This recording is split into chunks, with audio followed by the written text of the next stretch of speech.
Wesh les gars, c'est Rara, j'espère que vous allez bien les mecs. Aujourd'hui, nouvelle vidéo, on se retrouve sur quel site? Sur quel site on se retrouve? Sur Twitter comme d'habitude. De retour dans mon studio, dans ma chambre, ça fait plaisir, ça m'avait un peu manqué parce que cette chaise là, mon gars, elle te sauve un dos. Je peux te dire que tu peux dormir ici. Aujourd'hui les gars, on se retrouve sur Twitter pour parler des anecdotes les plus folles du football. Il y a des choses qui se sont passées, tu te demandes mais comment c'est possible? Là je te jure qu'il y a des faits et anecdotes, tu te dis mais comment ça a pu se produire? Bah c'est le football les gars, Le football ne cessera jamais de nous surprendre, comme le PSG en Ligue des Champions. Tu connais le concept, on perd pas plus de temps, on passe directement à la vidéo. Musique de Mario Kart comme d'habitude. C'est bon, allez c'est parti!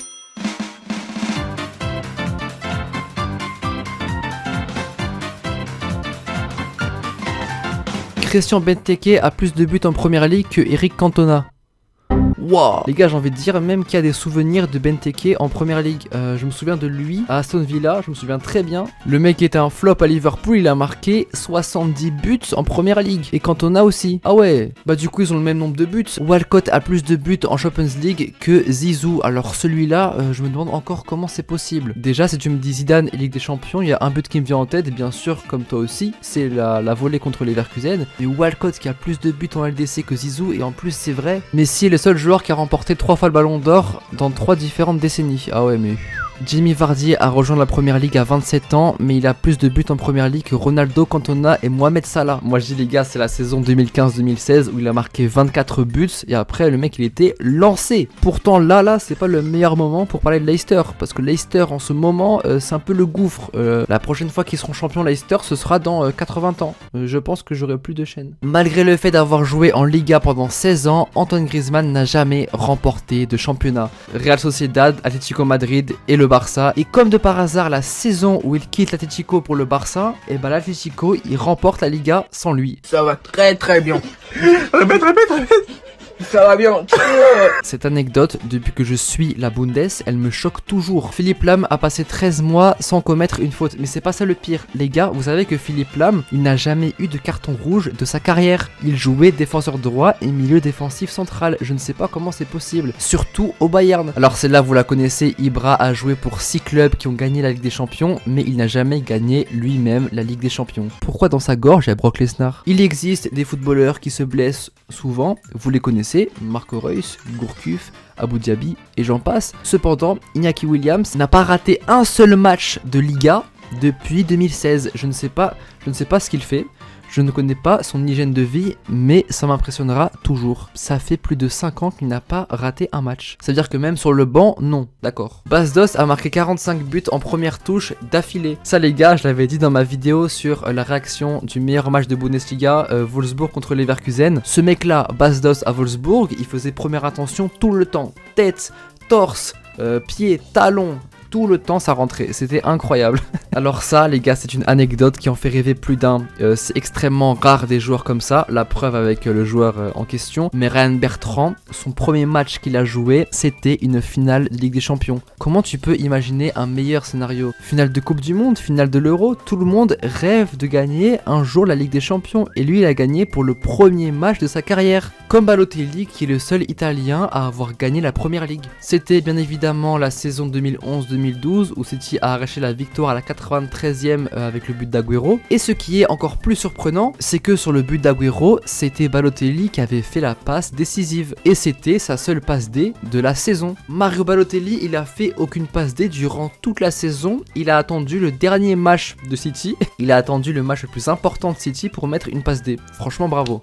Le mec est efficace. Les 3 enfants de Griezmann sont nés le 8 avril, mais de différentes années. Bah, il a un calendrier pour faire des enfants, c'est tout. Kingsley Coman est le seul joueur de 25 ans à avoir gagné 10 championnats. Ouais, et c'est aussi le deuxième joueur français le plus titré de l'histoire, derrière Benzema. Tu vois, comme ça, maintenant tu le sais. Et dans le même délire que Walcott et Zizou en Ligue des Champions, il y a aussi Willian qui a plus de buts en Ligue des Champions que Ronaldinho.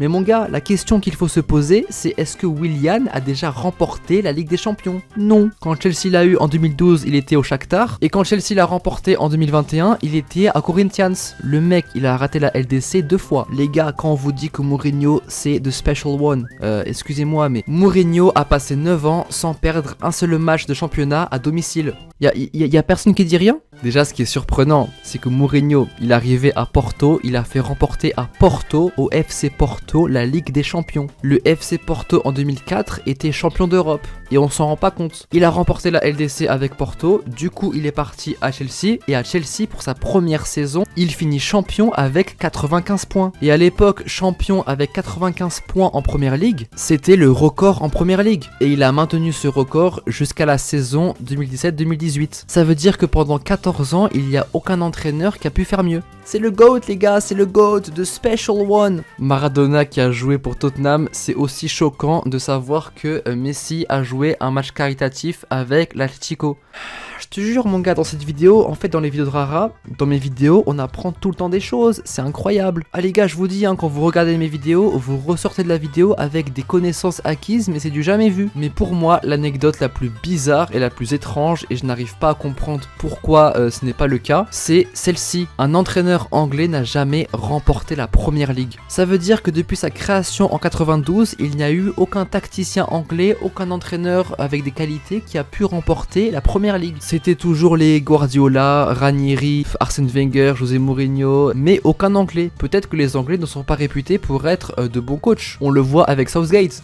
Non mais les gars, est-ce qu'on peut faire un rapprochement? Et on va finir la vidéo sur les GOATs de ce sport, ceux qui nous font rêver parce que la Coupe du Monde approche et c'est vrai que ça fait chier de savoir que ce sera leur dernière. Sûrement leur dernière, on n'espère pas bien sûr, mais je vous jure les gars, le jour où Messi et Ronaldo ils prendront leur retraite, il y aura un grand vide dans le football. On connaît tous des gens qui disent à chaque fois ouais 2016, l'Euro 2016, les émotions, 2018, le prime de Fortnite, c'était mieux avant, la Coupe du Monde. Mais les gars, pourquoi être aussi nostalgique? On a Messi et Ronaldo sous nos yeux et certains n'en profitent même pas. Ouais 2018, le passé c'était mieux, le football c'était mieux avant. Les gars, concentrez-vous, il y a Messi et Ronaldo qui jouent encore au football. Messi a marqué 91 buts en 2012, soit plus que Chelsea, United, Arsenal et le PSG la même année. Cette anecdote les gars, on la connaît tous. Mais de savoir qu'il a marqué plus de buts que des clubs, ça reste pour moi l'un des plus grands mystères. On peut le mettre dans la vidéo des plus grands mystères du football. Mais ça je ne comprends toujours pas, 91 buts. Je sais pas pour vous, mais pour moi, il n'y a aucun footballeur qui va dépasser ce record. 91 buts en 2012.